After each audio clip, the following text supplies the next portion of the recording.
The FNAF Security Breach DLC is finally here, and it is packed with a lot more of the story than we initially thought. Today I'm going to give you my theories and what I suspect to be the true story of the Ruin DLC. So the first key to solving the mystery of Ruin is to find the canon endings to Security Breach. Security Breach has 6 endings in total: the bad ending, the good ending, the fire ending, the disassemble Vanny ending, the Princess Quest ending, and the burntrap ending. So which of these do I think is canon? Personally, I think it's the Princess Quest ending, and I'll tell you why. For one, it's the only ending with 3 stars in the game, meaning that it has to have some sort of significance and maybe a possible implication that it's the true ending. Secondly, in one of Ruin's endings, more on that later, we see Vanessa with Gregory. Therefore, it must be the Princess Quest ending, as Vanessa is only freed via this ending. And lastly, if you didn't see it already, in Ruin there's this giant shrine dedicated to Princess Quest, where you can see one of the arcade machines knocked over on his side. Therefore, logically it makes the most sense that Princess Quest is the true ending for Security Breach. Now, before everyone goes down in the comments and says, yes, but the burntrap ending is labelled as the true ending in the game files. I know, but it's stealable, it's FNAF. All the evidence points towards the Princess Quest, apart from that one bit. I mean, who are we really trying to fool here, Steelwall? I mean, in the game files of Ruin, they have something called the Brazil ending, so Steelwall don't really have the best track record for naming things linear. But now that we have the ending out of the way, we can finally move on to the story of Ruin. The game follows a girl named Cassie, searching through the mega Pizzaplex looking for her friend Gregory, who asked her specifically to come to that location. Now, from that alone, we can already get quite a bit of the story. For example, Cassie's name, Cassie, raises red flags.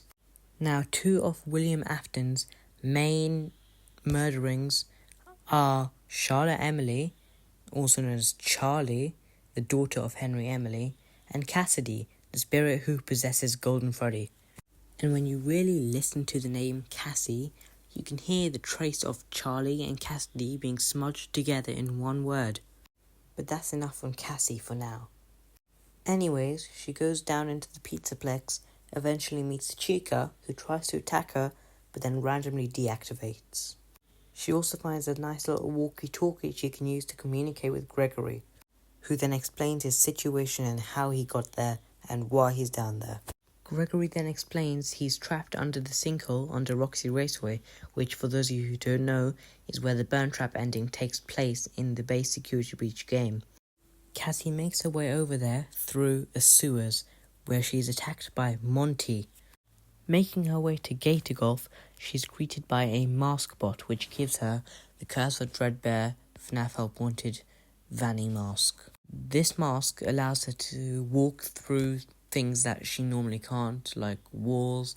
It allows her to teleport, allows her to see things that she couldn't normally see. In general, it's just a really cool mask. But because it's FNAF and nothing good can ever happen in this franchise, the mask has its downsides. When you put the mask on, every 10 to 20 seconds or so, an entity appears. It's probably a glitchtrap, most likely. I'm going to call it nodetrap because it appears when you're trying to fix out security nodes in the game. It's a long story, but that's the interesting part. I still think it's William Afton.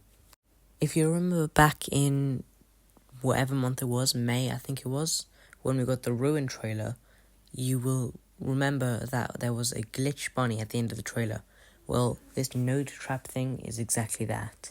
When you have the mask on for too long, it will come after you, it will try to kill you, and it gives you a weird grin every time. Here's one on the screen right now.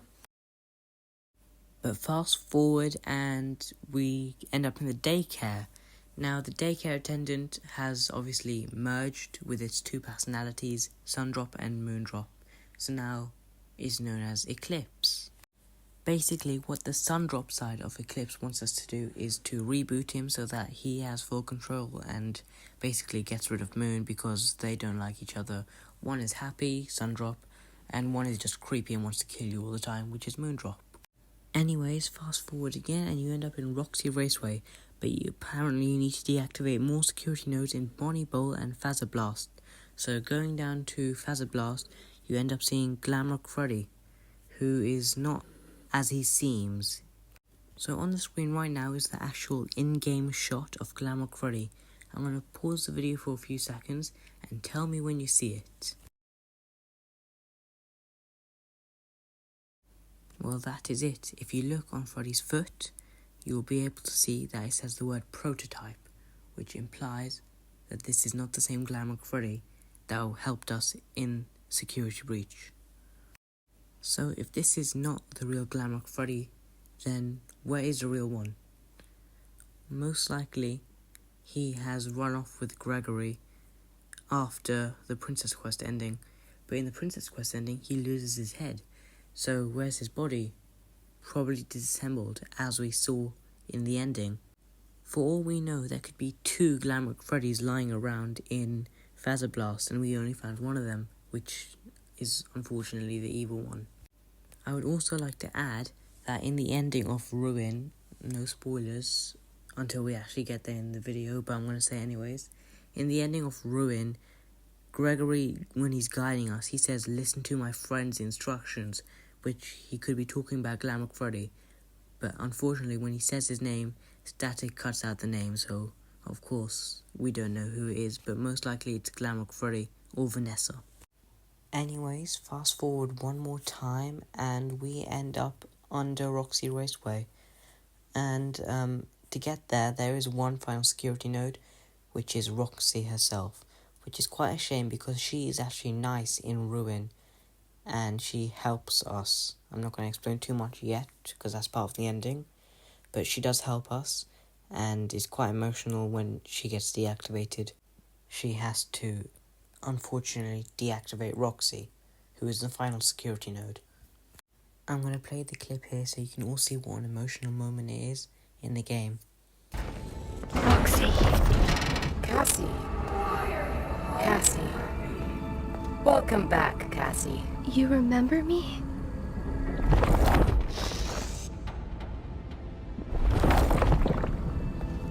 Your special day.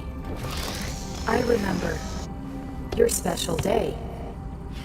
Do you still like carrot cake? It has been some time since I saw you last.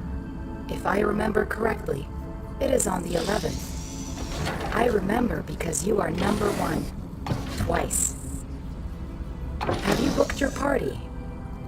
I'm sure your friends will show up this time.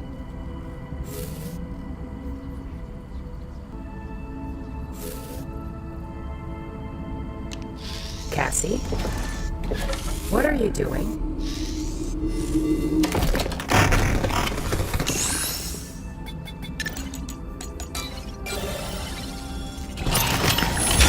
So sorry. I love carrot cake. Happy birthday, Cassie. Roxy. I'm sorry. I'm so sorry.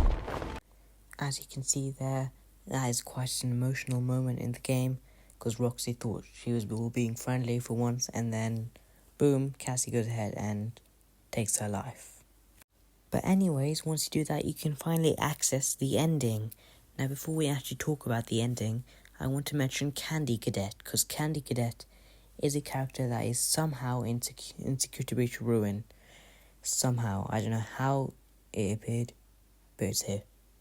Now, Candy Cadet, doing what it does best, obviously tells you a story when you feed it tokens. This story in particular, though, is quite interesting and it's quite reminiscent to MATPAT's Clara Afton is the CEO of Fazbear Entertainment Theory, and I'll explain how.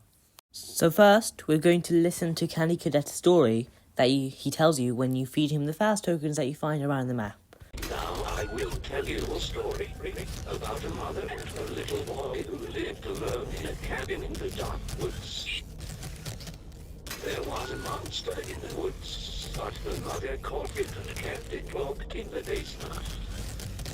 The monster always made scary noises at night, but the mother would tell the boy not to worry because it could never get out. Then she would sing the boy a lullaby to sleep. One day, the monster stopped growling and instead listened and learned the lullaby. The next day, when mother went out to find food, the monster sang the lullaby from the basement. The little boy heard the lullaby and opened the door.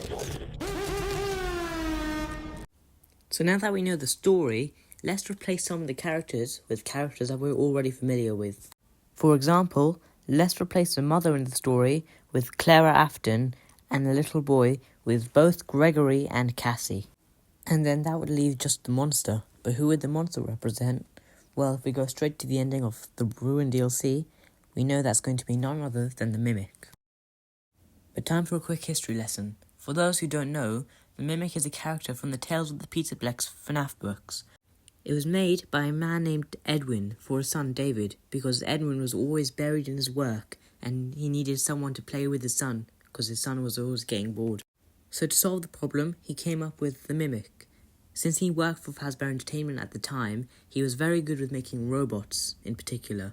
So the Mimic was an endoskeleton, designed to copy everything it sees, therefore becoming David's best friend and thinking and doing the exact same things David did. Unfortunately, David ended up dying in a car accident.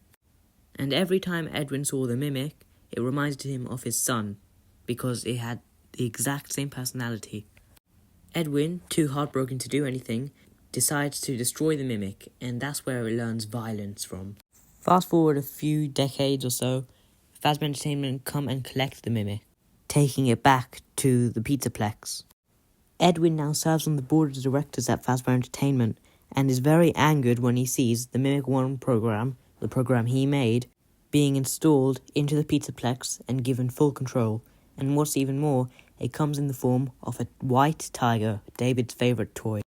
Eventually, the Mimic goes on a killing spree, killing all of Fazbear Entertainment's technicians, well, most of them anyways, and Edwin, who eventually dies in the process of trying to save everyone as well. Now, if we take a closer look at the story of the Mimic, we can see that Edwin and David are very clear parallels of Henry and Charlie from the games. Edwin represents Henry, a father working for Fazbear Entertainment, and David represents Charlie, a child who died in a tragic accident. So now that we know exactly what the Mimic is, let's move on to the ending of Ruin. There are 3 endings, for those who don't know, in the DLC. One of them is the main ending, which I believe to be the canon one. The second one is the scooper ending, where the Mimic puts on a costume and gets scooped. And the third one is a Fredbear ending, which really doesn't make any sense. So now, let's focus on the canon ending, or what I believe to be the canon ending. Before you actually enter the room with the Mimic, you have a computer there and it asks you whether you wish to proceed or not. When you select yes, because I don't think you can select no, as far as I've seen, mxes, or nodetrap, the security program, comes out of the box behind you. Now, there's been a few theories as to what exactly this creature is and why it resembles a bunny rabbit.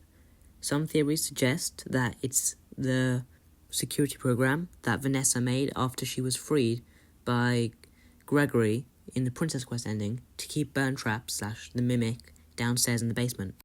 However, I think not, because I very desperately want Afton to still be around in a very good looking form, like glitchtrap for example. I want to believe that nodetrap, which is what I'm calling him, is still William Afton, but still somehow alive. Let me explain how this could be possible. So assuming that glitchtrap is still William Afton and not the Mimic, which I personally hope that he is still William Afton, then unless burntrap is William Afton as well, which is unlikely considering that we have the Mimic in the same location in Ruin, the last time we saw William was back in Help Wanted. Since then, many things could have happened, including William accidentally putting his consciousness inside the Mimic, trying to control it. Unfortunately for William, things have turned out that the Mimic is actually much stronger than William, and manages to control him somehow, and somehow imprison him inside the mxes security program. That would mean, in the ending of Ruin, when we press yes on the computer, and nodetrap comes out from behind us, it could be William trying to trick us into helping him escape. But that's enough of William for now. Let's go back to the ending, which we know contains the mimic. So in the ending, the mimic is about to attack Cassie when Roxy, somehow still alive, jumps in and helps to save Cassie. She doesn't manage to defeat the mimic, and as you can hear, she gets thrown onto a wall, and then the mimic comes after us. Trying to trick you! You're a bit late. This thing in the basement sounds just like you. How do I know this is you for real? Is there another option? You need to get out of there now! How? My friend has access to the building map. Just follow instructions. After the big chase scene in the canon ending, there's an elevator where you can escape. However, the real Gregory, not the mimic, the real one, betrays us and says that he can't risk being followed, and therefore decides to smack down the elevator on the ground and kills Cassie, or so we thought. What I mean by this is that after the credits roll, you can hear Roxy saying one final line, Cassie's name. This clearly implies that they both somehow survived, and that's basically the end of the story to ruin, isn't it? Or is it? Because there's one more thing that I'd like to mention before I end the video, and that is Cassie's father. Cassie's father is mentioned a lot in the game, and that left a lot of theorists wondering at who it could be. I've seen a lot of theories suggesting that it could be McAlafton, but that's unlikely if we're still going with the theory that Glamrock Freddy is possessed by Michael. So who could it be? Well, let's start out by ruling out some of the unlikely characters. We know it's not Michael, it's definitely not William, and that could just leave Henry. Now, don't start hating on me in the comments. I'm not making any theories, I'm just suggesting it could be possible. I mean, if Cassie is a mix of Charlie and Cassidy, it would make sense because Charlie is Henry's daughter and Henry is Charlie's father. So that is one angle of looking at it. But it's extremely unlikely anyways because Henry most likely died in the FNAF 6 fire. But that's it for today's video. So thank you everyone for watching this 17 minutes of pain, and I'll see you in the next video. If you enjoyed this video and want to stay up to date with more FNAF news, I'd really appreciate it if you could like and subscribe and join my Discord server too if you haven't already. Thanks for watching, and I'll see you in the next video.